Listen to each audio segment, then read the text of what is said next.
Assalamualaikum warahmatullahi wabarakatuh. Let me introduce myself. My name is Alfiananda.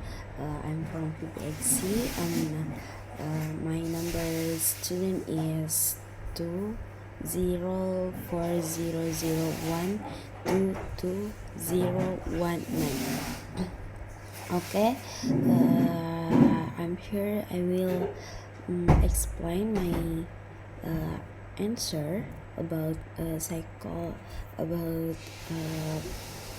material psycholinguistic for language teaching.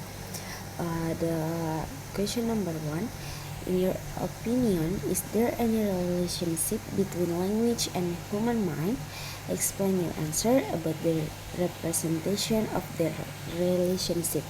And my answer is absolutely. There's a profound relationship between language and the human mind.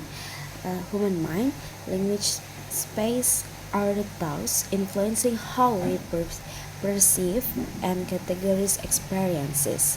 It acts as a tool for communication, but also frames our understanding of reality.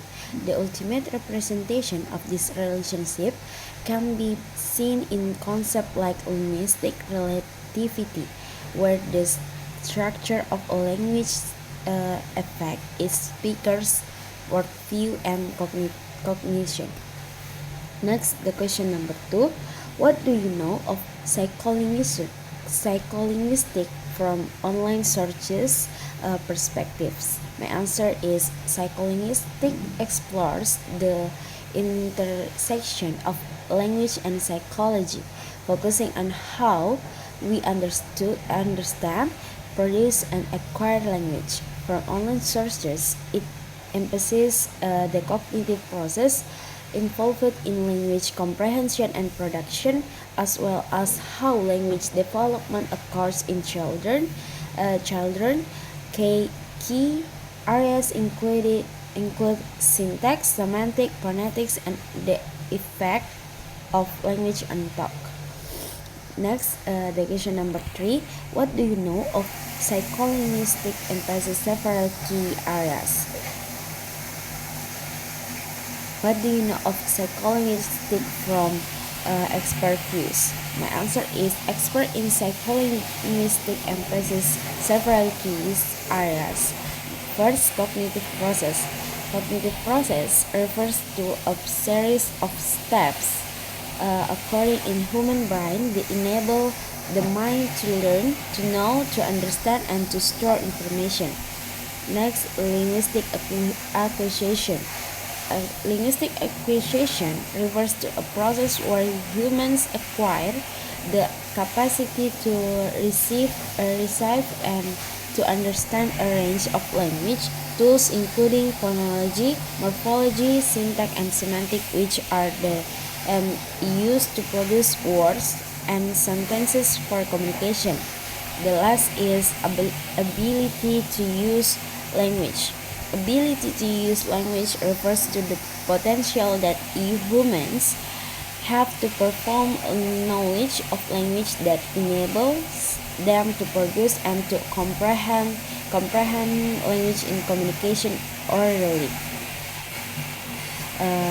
The question number 4: from the two sources of psycholinguistic concept, which view do you support most? Explain your position. My answer is, in generally, I tend to support the view that emphasizes the interplay between cognitive process and language acquisition. This perspective highlights how our understanding of language is influenced by cognitive development and social interaction. It suggests that language is not just a product of exposure, but also involves complex mental process. Thus, number 5: to the best of your knowledge, what are the advantages of learning psycholinguistic according to the perspective of language teaching and learning? My answer is, learning psycholinguistic offers several advantages for language teaching and general and learning. Understanding language acquisition. Insight into how people acquire language can help educators design effective curricula that align with natural learning process.